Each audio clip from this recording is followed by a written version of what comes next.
We are here. It is a beautiful, wonderful winning Wednesday, and the gang's all here. Sparkle, take it over for me for 1 second, please. All we do is win, win, no matter what. Have you ever thought about how wealthy you really are? Mm. Have you thought about the wealth that is inside of you? How wealthy you are. Never, ever, ever in your life say you broke. Never say your money's struggling, because you are full of wealth.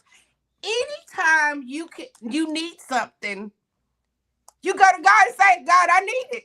And here it comes. Like, how wealthy can you be? Like, I was just processing that. And he said, don't just let them know that it's winning Wednesday.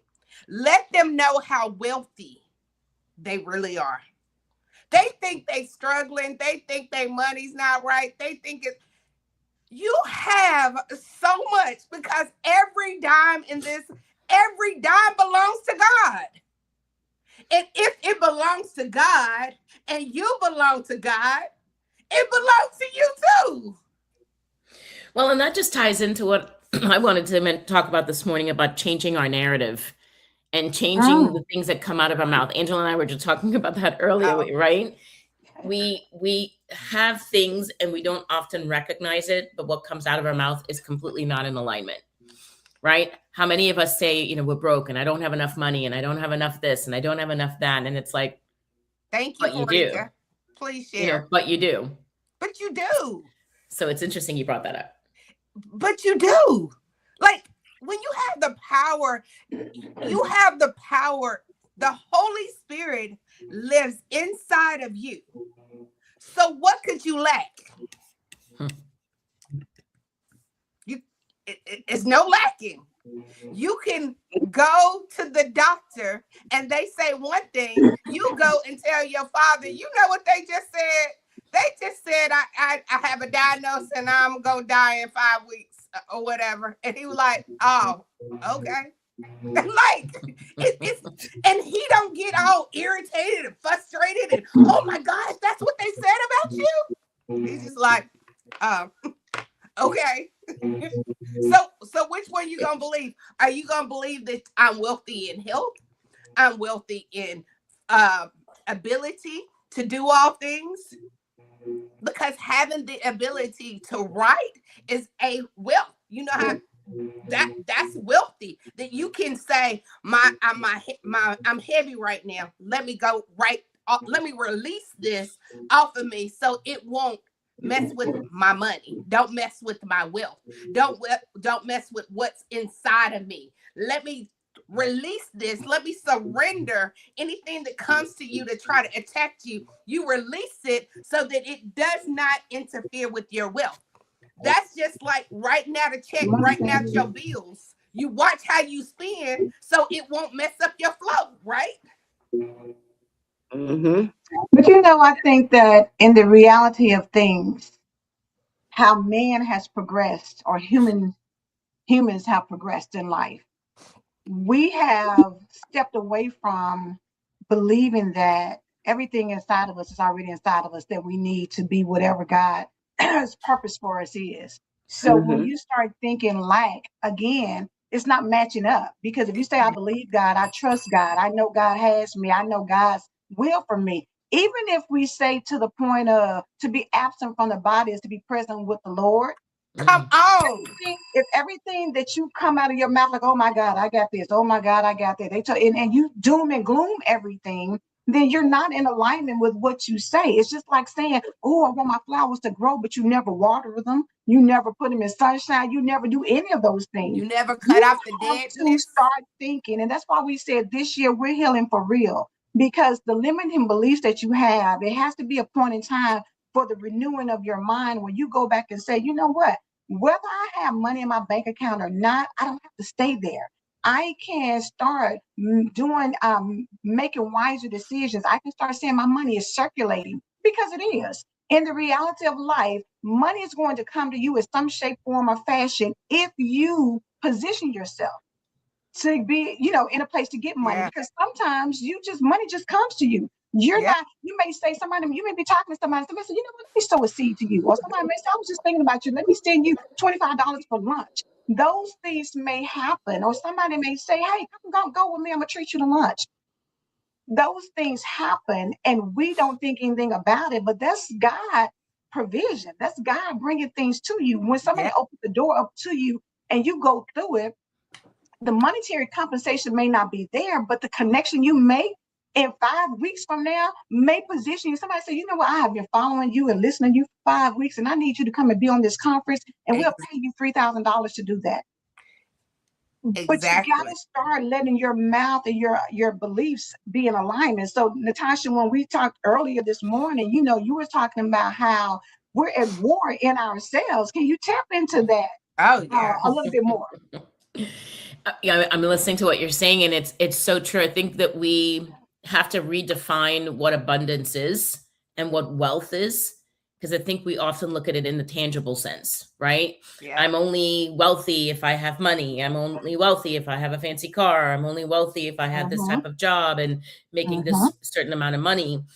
But when you have the Holy Spirit within you and you have alignment with God, you are in abundance. You are wealthy. It's unimaginable, the level of wealth that we have. But coming back to limiting beliefs, if I don't really believe, and you know, I could spend days on this topic. I've always said that what you believe to be true manifests in your footsteps, right? So based on what I truly believe is going to determine what my actions look like.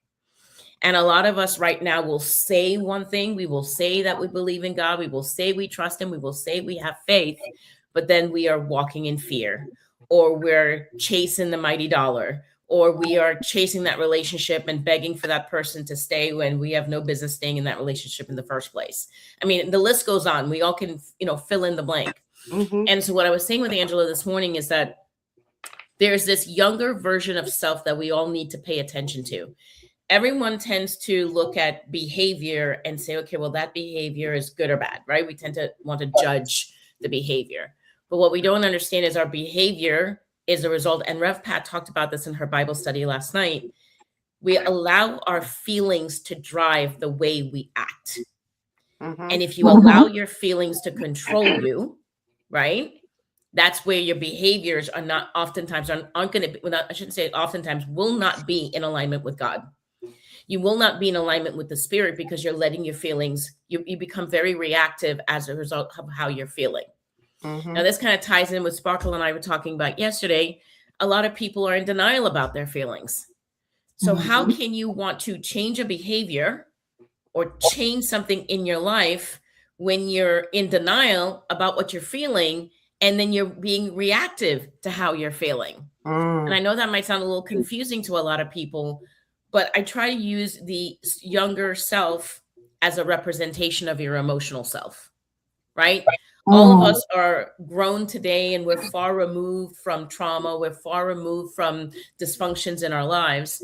And we tend to intellectualize ourselves into what we want, right? We tend to use logic. But in reality, there's an emotional side of us that isn't healed. And that emotional side is the side that gets us into trouble. That's this side of us that causes us to be highly reactive, highly impulsive, highly obsessive, and a lot of times highly manipulative, right? That emotional... Stay there for a second, Natasha, because I don't think we see ourselves as highly manipulative. I know. Nobody wants to be in alignment with, okay, I know I'm a highly manipulative individual. But go back to that part, because people they might have been following you to everything, but I'm not a manipulative, but we are. We are. Yeah. So manipulation is when we are trying to turn and twist something to fit what we want. Come on. It's not necessarily what we need. It's about what we want. Right. And so we all do it. And, yes. I think a lot of us are raised with we hear certain words and there's this negative connotation behind it. There's sort of this, if you're manipulative, you're bad. However, people teach you how to be manipulative. Now, this is going to rock everybody's world. Manipulation is something that is learned. if you are being raised in a household and one caregiver says one thing and one caregiver says another, between the two of them, because they are not in alignment, the child learns that they can go between and create a divide between the difference of opinion. Mm-hmm. Right? We do that with God's word, but I'm not going to get into that. I'll leave that for Ref Pat. She can chime in on how we often will manipulate God's word to feed into what we want and not follow with what we need. Oh, you good this morning, girl. You good this morning. But, and again, I always say this, and I'll say it every time I open my mouth. It's not a judgment on anybody. It's about awareness. It's about recognizing what we're doing and what it is that we need to change. So why is it oftentimes, so the manipulation is the behavior. So why is it often that we manipulate? Let's go to that wonderful thing that we all try to avoid, and it's called feelings. Oftentimes we are either sad, resentful, angry, powerless, helpless, hopeless. We want what we want, and we want it now because we can't, God forbid it's not happening fast enough for us because we're constantly on the go. And based on how we're feeling, and we're not in check with our emotions drives us to manipulate people, places, things, and God's word to fit what we want. But yesterday, I was listening to you guys, and so you said that in the midst of feeling angry, powerless, fearful, whatever it is, when somebody says, "How are you?" the first thing that comes out of our mouths are, "I'm fine," "I'm good," or "I'm okay." So, and to me, that's a denial of your emotions, because when you give me any one of those three, it's just a surface answer, right? Yes, you're just absolutely. You haven't even stopped to think about how you're actually feeling. Nope. Well, it's a trained thing too. It's a trained behavior. You have taught yourself when somebody asks you, just say, to keep everybody from being nosy, and I'm gonna block you so you won't ask me no questions. I'm just gonna say good. Oh, I'm fine. Oh, I'm okay. Are you really? And they're hoping you're gonna leave them alone. I was getting ready to say, the reality is the people who ask you 9 times out of 10 are already expecting you to say that. So they're pretty much going on to get their coffee. They already heard. They're expecting you to say you're good, you're fine, or you're okay. They're not even looking at it, because the reality is, as we leave out the house, just as you grab your bag or your purse or your suit briefcase or whatever, you put on that mask as well. It's right there at the door, and you grab it and put it on your face so that when you go out, you don't want anybody to know the dysfunction that's in your household, the trauma that you're dealing with, the resentment and anger that you have, the depression and the anxiety that you feel. You don't want people to see that, whether you are going to a job, whether you're going to church, whether you're going to see a friend. But here's the thing, and I agree with you 1,000%, but here's what people need to understand. You can hide that all day long, but I think I said this in one of our broadcasts last week. Where do you think all your emotions are going? Right. You're walking out of your house and you're presenting a certain way. Wherever you go, there you are. I think I said that yesterday or the other day, right? I can't remember what my days are anymore. My feelings are still with me. And if my feelings are unmanaged, right? My unmanaged feelings is what leads to my behaviors. Then you're going out in the world and you might look a certain way, but how you act, how you behave, how you respond, how your response to other people is going to be based on how you feel. Yes. And all of your feelings are sitting on your shoulder. So the more that you don't deal with it, the weightier they become. Absolutely. And then, like we said last week, as those feelings become heavy on you, now they manifest themselves in sickness, medical, and disease, and other things, right? Because Marisa said, and the truth about yourself will set you free if you want to truly be free. Oh, that's a whole topic there. If you truly, I know, I was going to say, get him, Natasha. That was you. If you want truly, it's a desire. It has to be a desire. It's like somebody has showed you how to do something. And if you don't really have a desire to learn how to do it, you're not paying attention to what they show. I'm going to give you an example. Angela has showed me how to do StreamYard. Okay, she has showed me how to do it, but it didn't really like. She here every day. Okay, whatever. Okay, and hit this button and hit this button. She said, But because I didn't have a full interest, you didn't invest. I didn't invest to what she was saying because to when she was talking, it sounded like blah blah blah blah blah blah blah. Okay, now when you need it, you don't have it because you didn't invest in what she was trying. She wasn't telling you that just for fun. Because in the moment you're telling yourself, I don't need it. You're not thinking long term that although I may not need to know StreamYard today, there may come a day when Angela's not well, she's not here, there's something going on, and you will need to access StreamYard. Exactly. So you're not thinking later on down the road. You're just thinking, I don't need this right now. Angela's here. Yeah. So let Angela figure it out. Right? But think about this to tie it all up in a knot. So she's listened to me when I said it, because I said, you're going to need it at some point in time because I may not be here. I wasn't here yesterday. So I said, do you need me to be in the background? She said, no, you rest. I got it. I'm good. At the end of the show was still going on. She had took you and her out, but it was still live. Pat was still looking. I think Miss Patricia was still on there. It was a black screen waiting. She didn't put on the outro. She didn't do anything. So when I logged in, she was just kicked back, on her phone. I was like, oh, can you end the broadcast? Where it says end stream, can you end it? So that's how you know again that things manifest and you believe that you're good and you believe that, okay, everything is all right. But it goes back to you didn't listen at the time. You didn't truly go through because you weren't interested at the time. And exactly. You said that you were good, but it actually showed itself. Just like eating bad. When somebody say, oh, I'm healthy, and you eat whatever you want to until you go to the doctor and they say your cholesterol is high or you have diabetes. Now, yes, some things are predisposed, but the average thing is we're not doing what we're supposed to. And so it shows up. You don't think it shows up until the time comes. It showed me that she didn't know because I don't even think I had an intro. I know you didn't have an outro, and I know she didn't end the stream, so I know that she didn't. Listen, we jumped right into the show yesterday. Exactly. But after the show, God was like, "You're gonna learn to pay attention." So you gonna learn that I don't send people to show you how to do stuff just for it was literally God was like, you are gonna learn to pay attention. Dang. Absolutely. Because it's a flow of everything that's supposed to happen.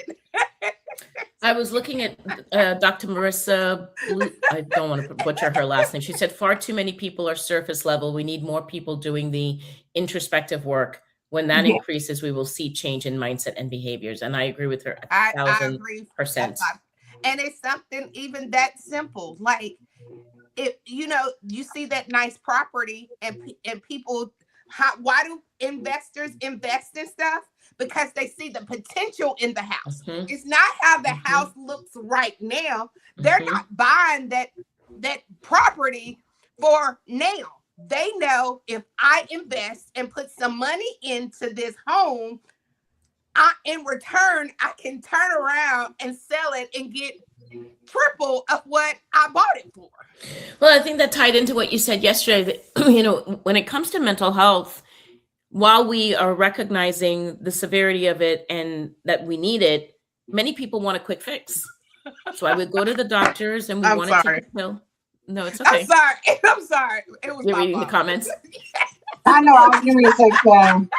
And it was just hilarious to me. It was funny. I know. I was gonna say, don't feed the baby. Don't feed the bear. Just going on, Natasha. I'm sorry. Listen. Feed Again. I'm trying to find him so I can get him off, but I can't see him. So I was gonna say, no, don't get him off. Let him stay. Let him stay. Yeah. This is an example of you laughing, brother, because obviously when she said name Sparkle or walking around with horsehair, you named yourself Brother Bear and you had a nerve to comment. Come on, Natasha. Don't get No, me it's too started. early for that. It's I too get early it. for that. It's Get the topic, brother. but That- let him sit here. He's gonna get something He that need he it. need. He might not He need it. understand he need it now, but when that time comes, He'll he'll need be it like, in the long Jesus, term. Jesus, Jesus. What did Marisa say? I think she said, "Oh, listen, projecting out into the future and the impact long term." Yes. The impact long term. Mhm. Imagine if we think about the long term of it. So Natasha. let's go back a little bit to talking about when we the feelings that we have. We don't want to deal with our feelings, and I'm going to change the behavior from manipulation to judgment. People can be very judgy, Mhm. right? They have an Very. opinion about everybody else, Mhm. right? Because they don't want to look in the mirror. Amen. But their judgment comes from what they're feeling, right? And what they're feeling, I'm going to go one step back. It comes from what you believe to be true. If you're so used to judging yourself, you're going to be very quick to judge other people Mm-hmm. because you automatically believe that other people are going to have an opinion about you because you have an opinion about you. So you're going to pass judgment on them, right? Wow, that's So good. again, someone can say all day, I'm going to, I don't judge, or I'm going to work on not judging that person. You've got to first start looking at not judging yourself. That's Start good. seeing yourself in a healthier light. Start seeing yourself in a more positive light. So you're more inclined to see other people on a positive light. My mother used to always say that if you ain't got nothing nice to say nothing at all. Don't say nothing at all. Right? But every behavior is a reaction from how we're feeling. It's an unmanaged emotion, and that emotion is tied to what you believe to be true. So again, I said it earlier, what I believe to be true will manifest in my footsteps. So I can say all day that I believe in God and I have faith in God, but if I'm out here in the world cutting up, acting up, being judgmental, being critical, doing all the things, being manipulative, then I don't truly believe in the God I serve. Yeah. Right. But coming back to the doctor earlier that had said, everything's surface level. It's really sad in this world that so many people will recognize that they need help, but they're not willing to invest in themselves. They'll go invest in a house. They'll go invest in a car. They'll go invest in stocks, right? They'll go invest in stocks because that'll make them instant money, right? There's this instant gratification, but taking care of my mental health, that ain't instant gratification. That requires me to do some work. That requires me to look in the mirror.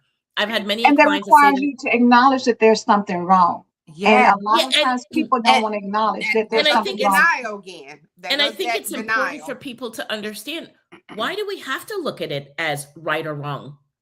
Why does it have to be good or bad? Like you were saying, Natasha, why do we have to look at it as it's somebody's fault? Exactly. Like it happened, right?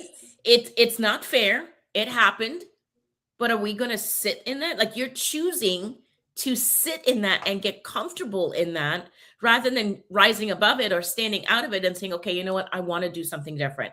I don't know what to do differently. I don't know how to do differently, but I'm going to start looking for a mentor. I'm going to start looking for people that have taken the journey that maybe, hey, they can help me along. It's kind of like when I'm lost, right? Yeah. I ain't just going to stand in the middle of the road, just lost for the rest of my life. I want to get home.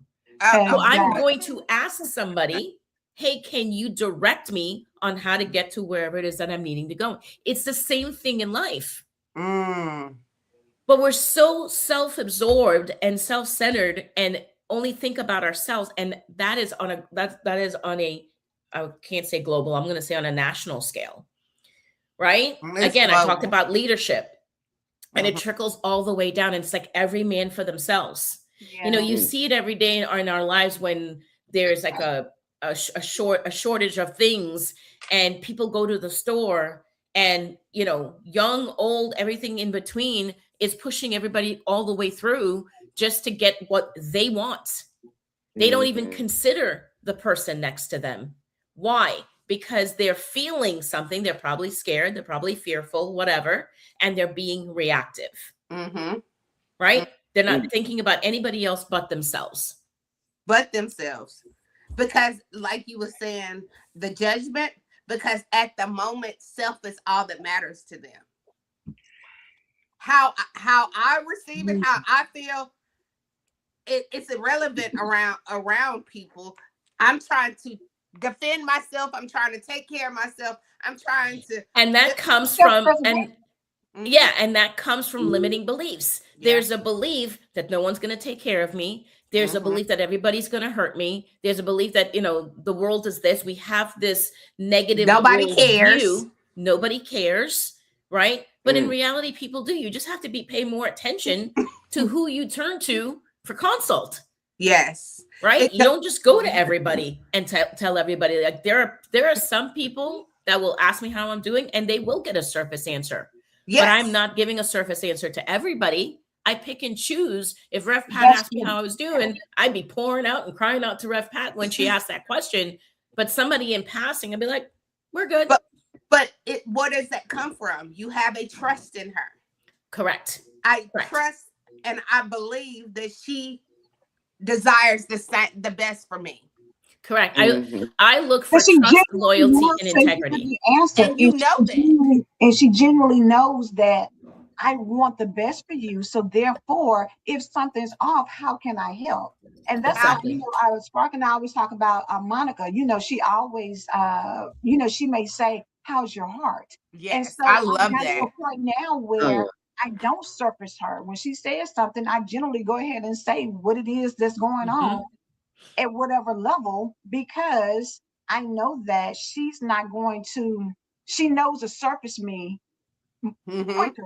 She'll notice it versus somebody else who may just say, "Oh, good," because you always smiling, you always this, you always that. So I'm pretty sure she's good.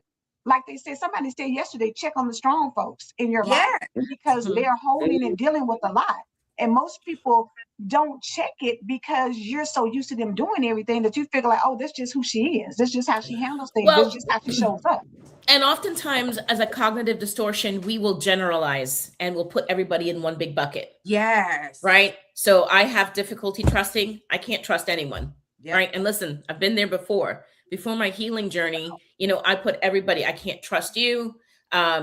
I can't go to anybody. Everybody's going to betray me. It was sort of this all or nothing mentality. It's either everybody's going to be good to me or no one is going to be good to me. Yes. Right. And that is a cognitive distortion that develops as a result of untreated trauma and unmanaged emotions.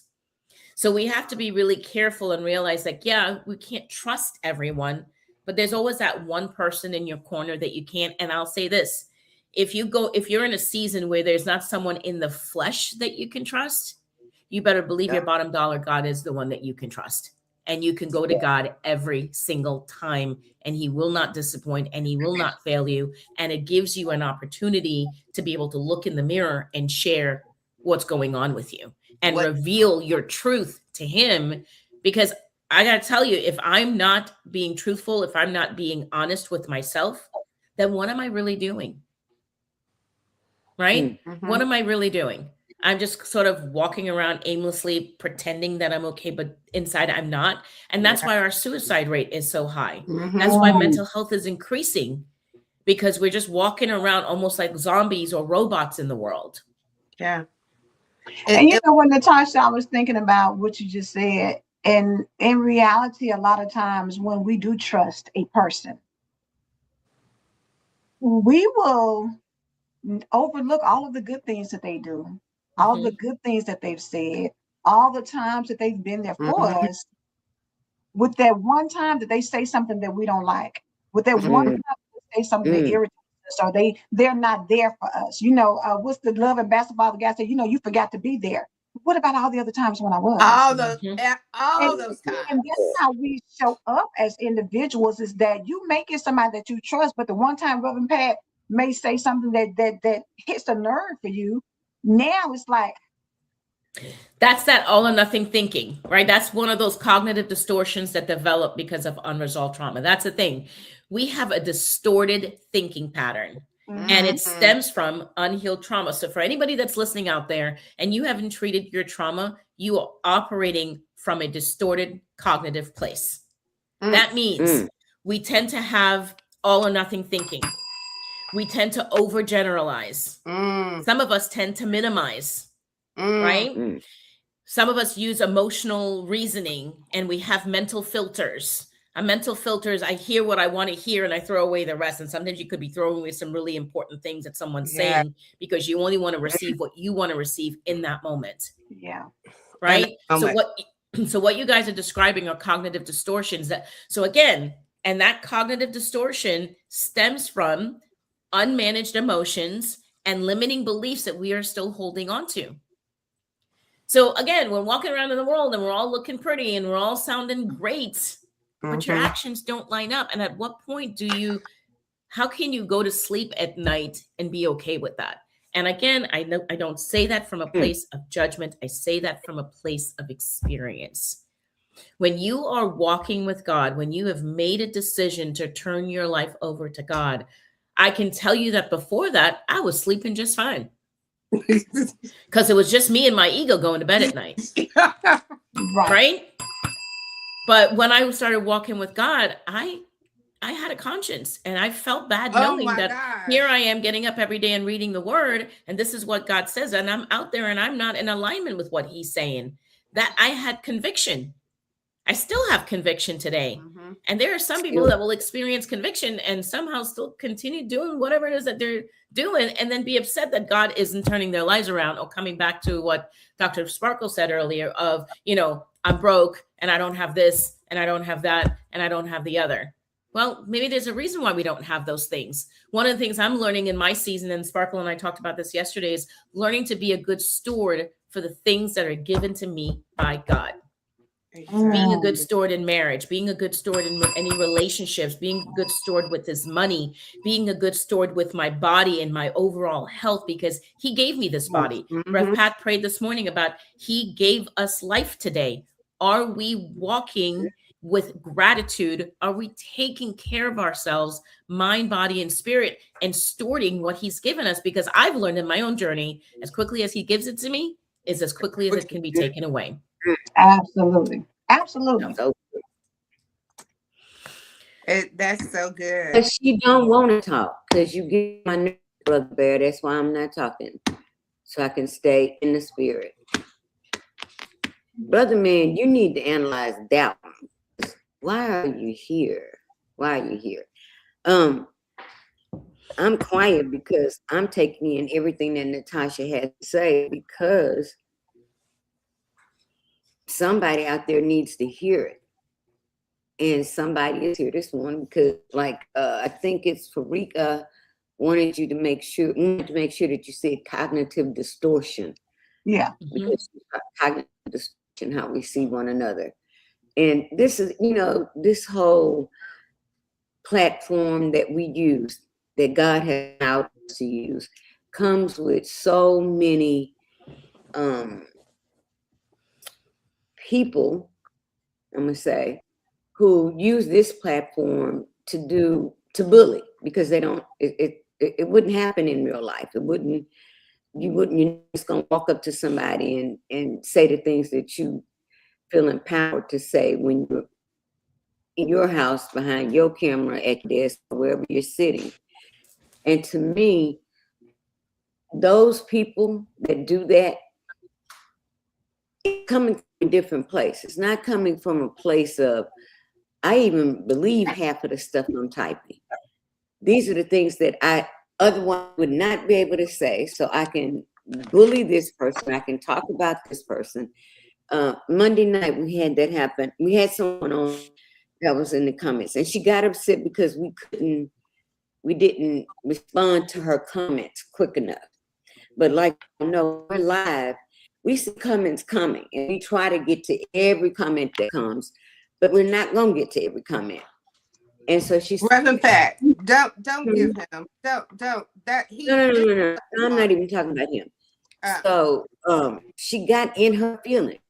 She commented like they're not answering what I'm saying. So I'm just gonna go. Well, something that you really needed was going to be said, but you got so far in your feelings over lack acknowledgement that you just totally threw the whole show away because you just felt like, because you didn't get what you want when you wanted it. you get what you About wanted self. when you wanted it. And we were all just like, he was like, well, do y'all have anything to say? You know, and he explained, I can't see everything that's going on. So I apologize. We apologize. But no, she just totally took it. I mean, it was the most extreme response that I've seen while on a live. But it's like you said, when we react, we are not taking that 10 seconds, that 30 seconds that it requires to just shift from spirit, from emotion to spirit, emotion to spirit. It's just that simple. It's not that difficult. Well, it is difficult. I hate to say that. We say that I make it sound. It's difficult because some people don't want to look at their emotions, or they might acknowledge and say, well, I'm mad, but you got to do something about it, right? Instead of taking it out on somebody else, can you learn on how to regulate? Self-regulation, emotional regulation is an actual thing. It's not just a psychology term. A lot of people do not know how to regulate their emotions. And part of it has to do with an underdeveloped brain. And the other part of it is not having healthy coping skills.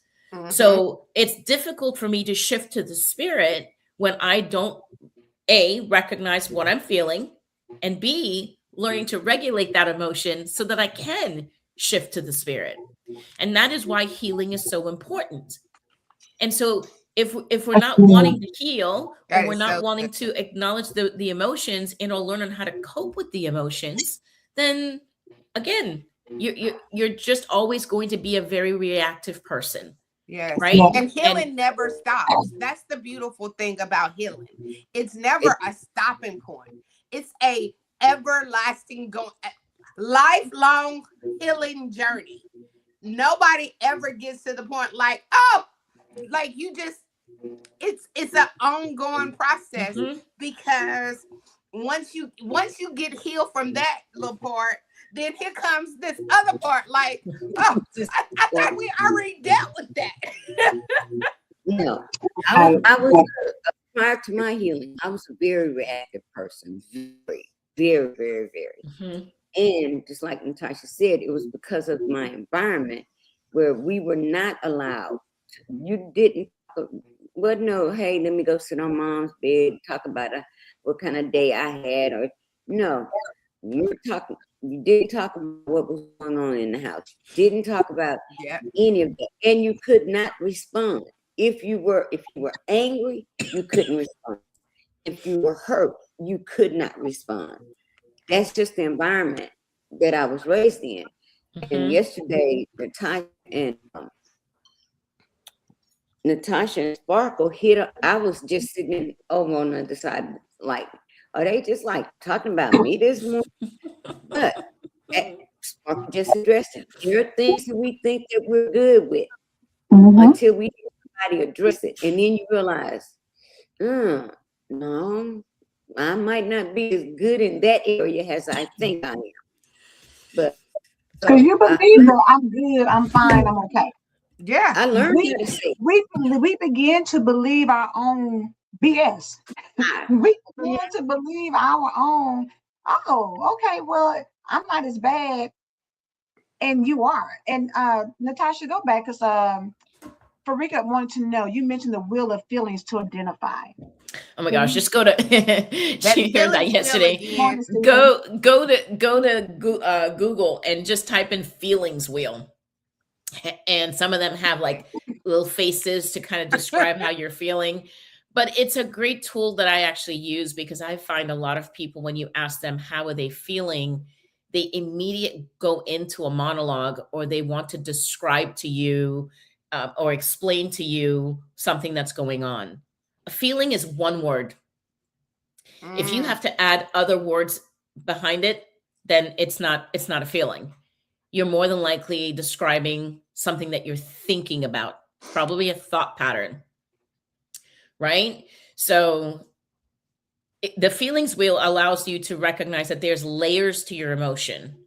Like someone is angry, but underneath anger is someone who is frustrated, someone who has resentments, right? Underneath that resentment is somebody who is irritated, right? Mhm. And so it just, there's layers to it that we have to get through. It's not just I'm going to be angry and then I'm not going to be angry. It's just not that simple. Yeah. Right. But we are not taking time to learn ourselves. We are too busy looking at the guy next to us or the girl next to us and trying to figure out what's going on with somebody else rather than going on with what's going on with ourselves. And Yes, understanding Stephen. our triggers, understanding why am I, like Stephen said, hurt or happy? Why does this hurt me? Why does this anger me? Why does this sadden me? You know, and start thinking, like even going back to what Reverend Pat said about the young lady who didn't get acknowledged. Thinking about why does this bother me so much? Yeah. Correct. Do you know what I'm saying? And I think a lot of times, again, we project on everyone else. But the reality is, why does it bother you so much? Well, there's a big word. There's a big word that people use. How you trigger Get me. to the root of it, yes. Right. Get to the root of it. People will always say, "You triggered me," Mhm. and it's like, no, you didn't trigger me. There was something you said or done that triggered something within me that's already existing. Right. Right. So if I always say, people like to say, "Well, she made me mad." No, she didn't. No, She she ain't that didn't. powerful. She ain't got that kind of power over you. She didn't. She shouldn't. Exactly. They shouldn't. You allowed. The Yeah. operative word is not make. You allowed that whatever she did, Exactly. whatever she said, he said, or he did, you've allowed that to ruffle your feathers. You've Yep. allowed that Mhm. to set you off emotionally, and your inability to regulate your emotions causes you now to be reactive in a very unhealthy way. Yes. There's a lot of people that use the word, I'm triggered. Well, the entire world can trigger us. Yes. Welcome to life, right?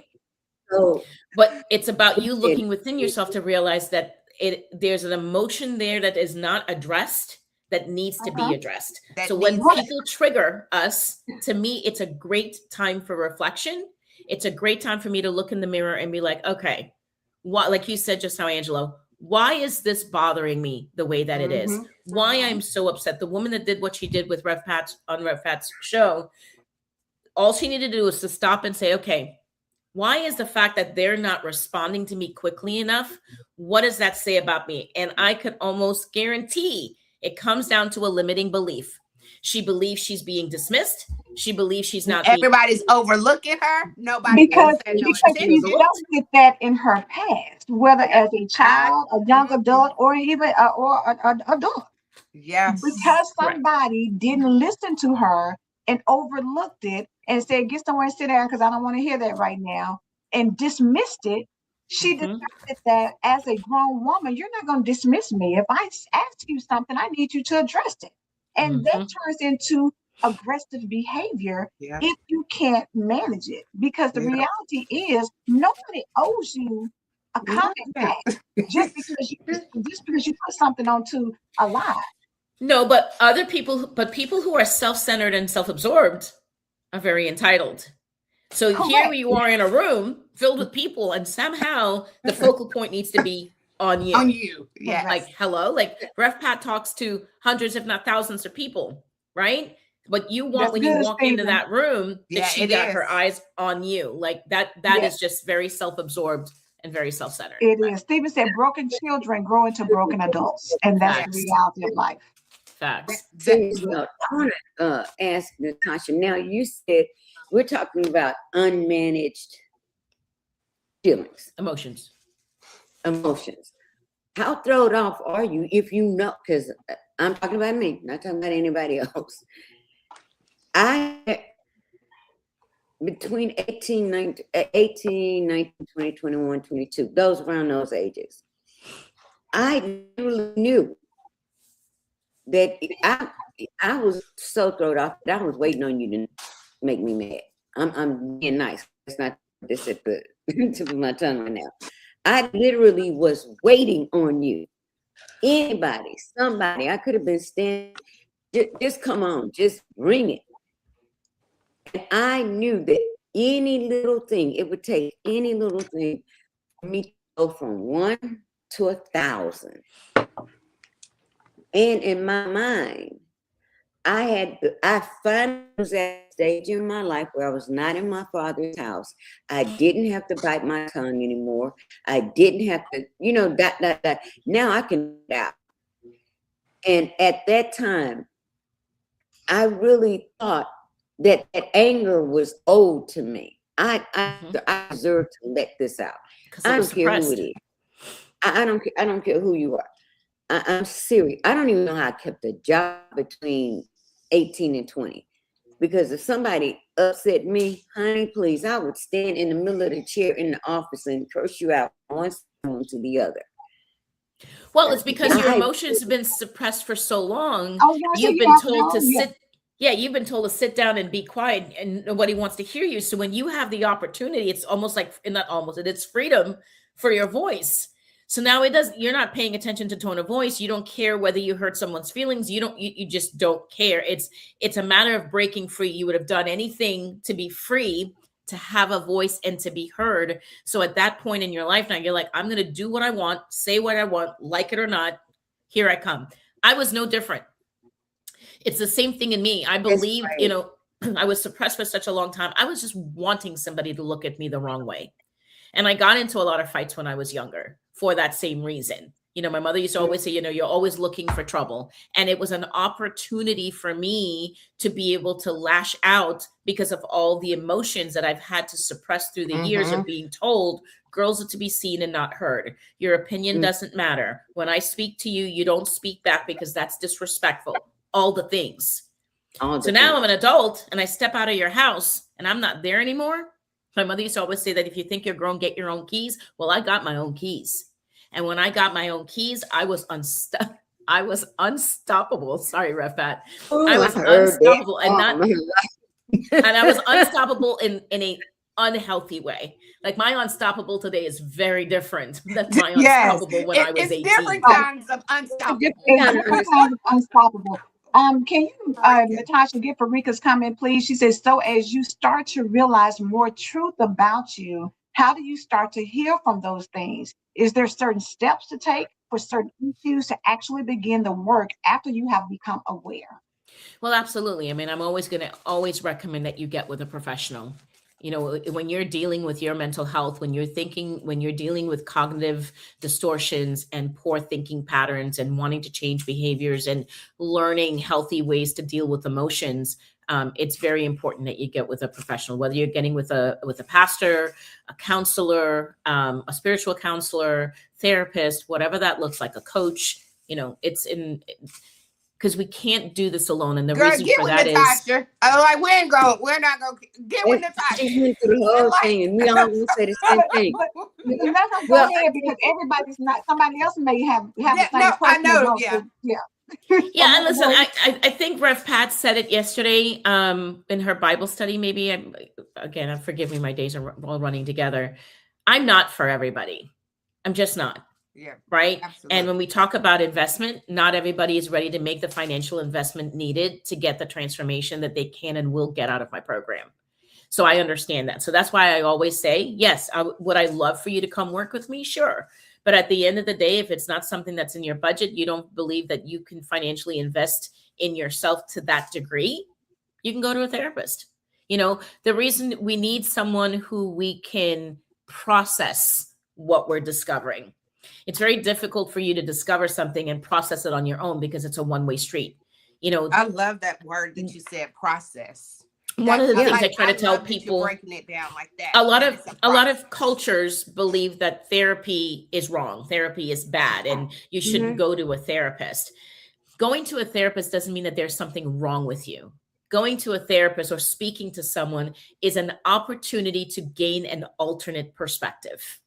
Right? It's the same thing like going to God for counsel. You're gaining another perspective, and with God, you will be guaranteed to be given a directive on how to improve your life. Right? Now, a lot of us, because we may not, depending upon your spiritual walk and where you are with God, you need that person in the flesh as a person that you can speak to that, again, can process with you and sort of take what you're saying and put it out on the table. I think of it like a puzzle. You're sitting and you're building a puzzle it makes more sense and it goes by faster if you have someone on the other end assisting you with that puzzle rather than you trying to figure it out all on your own. Right. Mm-hmm. So your mind is similar in that regard. And that's why seeking some professional help is always going to be my first go-to. That's good. That's good. Listen, again, we talking about healing for real, and it requires you, number one, to acknowledge that there is something that exists. A lot of times we may think we're happy, like when Pat said, you're going through life and then somebody says something, you realize, oh, I thought I healed from that. And I see that I have this huge response and I wasn't prepared for it. Or I'm overwhelmed and want to cry. And I thought I had, gotten over that. Things happen. And sometimes, we have pushed things so far down, you don't even remember. The brain is is so true. powerful in how it allows you to cope with things. Some Absolutely. traumas are so traumatic that you block it out and somebody can ask you and you're like, oh no, that never happened to me, because your brain put it in a place to not harm you, to protect you. To protect you. And so with that being said, Stephen said the ultimate doctor, God the Father. Can I, one minute? Go ahead, Rebecca. For a very long time, and I talked about this in Sunday school at church last week. A very long time, I kept asking God, why? Did you allow our child to be the way it was? Why did you allow the things to happen that happened as a young girl? And I finally, God just literally said, if I revealed that to you, you would never be able to handle it. You won't. You won't. So there are things to this day, when my sisters and I are together, they're talking about things. I have no clue what they're talking about. Absolutely no clue. And she'll look at me and she'll say, you don't remember that? Absolutely not. And what I understand, this is for me, is that whatever happened prior to that event, God allowed me to block the whole thing. So like Natasha said, for my protection. So there are some things that you might be struggling with from your childhood that because he loves you so much, God is not going to open that door, because he knows that if he opens that door, you're not going to come back out of that door. But you still have to deal with the feelings. That may sound crazy. No, it's not crazy. I agree with you, but you still have the feelings and you still have to work on the feelings. And so you don't have to go forcing yourself to necessarily dig up that memory. I agree with you 100% because it's a protective measure. But just remember that, so trauma keeps score in the body. There's a great book out there that talks about, it's called The Trauma Keeps Score, right? Because your body holds it in. So although you may not have the memory recall for the event or the experience, your body is still holding on to what it experienced. So if you are emotionally struggling, even though you can't recall, you want to be able to learn on how to deal with the emotions that are coming up for you. Right. Right. Because he's never given that memory back to me, but he healed me from the emotions attached to whatever it was, so that I'm able to not continue to live out a life where everything and everybody is a trigger. Everything that happens is a trigger. And somebody in the comments said, I think it was Stephen, start with God. When God reveals there's an area in your life that needs to be worked on, the great physician is right there. Help you to work on or to move from one thing to one area of your trauma, because the healing of my trauma of my childhood wasn't healed with one prayer. Let me say that. It was not. It was over a number of years of allowing myself to heal. That's, I think we have to give ourselves permission to heal. You have to first say, I don't want to carry this anymore. I don't want this in my spirit or in my soul anymore. That's your first step. The fact that we have so conditioned ourselves to be ashamed of getting help, because we have heard so many times, girl, you got Jesus. Girl, you know what to do. You know you got Jesus. Just give it to Jesus. Well, God, Jesus said, yeah, you can give it to me, but you can go get some professional help at the same time. So don't be caught up in a box where you allow the stigma of mental health keep you from getting that. I've learned I'm never doing that again. I'm never going to hide behind any stigma that the world puts on me getting better. Now, does that make sense? No, it doesn't. We have to make sure we are rooted. Oh, we have to make sure we're rooted with a solid foundation and allow God to do Him. That's good, Stephen. Put up for Rika. Very true, as you guys mentioned, the young version of you, as I'm processing it. I was like, God, I don't even remember some things about my young self. So I'm going to be spending some time asking God to reveal my younger self to me that didn't heal. And that's good, Rika, because she's ready. And a lot of times when you're ready, that's the time that you ask God, because now He's prepared your mind to receive the things that you need to receive. Because when you truly are ready, and I think Marisa said earlier, when you're ready to reveal your true self and talk about some of the things that have happened to you so that you can heal, there's a level of maturity. It's a level of maturity. We all are in process and progress to get to that point, because it's some things that you can heal from easily. Some things that you may say, when I'm X number of years old, it's time for me to put that past me. I'm going to forgive this person for whatever happened. Other things require you to dig deeper and go hard and go further and talk to somebody more and go to God longer. It's not overnight. So you have to realize that. And go ahead, Natasha. I was going to say, so maybe this is a conversation tomorrow, because I know we have to wrap up the show for today. But when we talk about forgiveness, there is 2 layers or 2 parts to forgiveness. A lot of people forgive on a logical level. Intellectually, we're like, yeah, I'm grown. I'm past that. I forgive them. I know this. I know that. Anytime you start a sentence with I know that you've intellectualized your response. Yes. Right? There's an emotional level of acceptance that we need to get to truly release ourselves and forgive other people. Forgiveness is not about another person.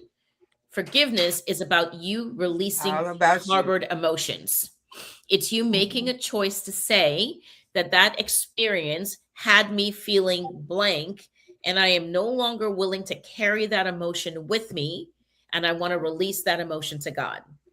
And that is a process. Yes. And I have a lot of people that would say, well, yeah, I forgive. If you are still bitter, if you are still resentful, if you are still reactive, then you have not forgiven. No. You may have forgiven on a logical standpoint, but on an emotional standpoint, you have not forgiven. So you need to release that, because whatever that person has done to you, it's already been done. They're about their business. And you are still carrying that emotion and holding it like poison in your system. So the only person who's getting sick from it or dying from it is you who's holding on to the emotion. Poison. Woo. That right there was a mic drop moment, Natasha. Thank you. And I'm going to say, we're going to end it on that, because we're at the top of the hour. Reverend Pat is coming behind us. Ladies, before you all leave, when we end this, I need you both, everybody to stay for just a moment. But y'all make sure you tune in to Reverend Pat. She's coming. Are you, Reverend Pat? This is Wednesday. Are you coming on today? Yes, ma'am. Okay. Yes, so ma'am. She'll be on today. But yeah, make sure y'all go back and relook at this. Some things, you can catch a little bit more when you see it the second time. But Stephen said, if you have back pains with no symptoms, you're carrying a burden from something you don't need. Amen. Amen. Amen. Amen. Amen. Amen. Ooh. And that mess is heavy. That's heavy. Ooh, that's heavy. I believe God. Do you believe God? We believe God. We believe God. Have a blessed day. Have a blessed day.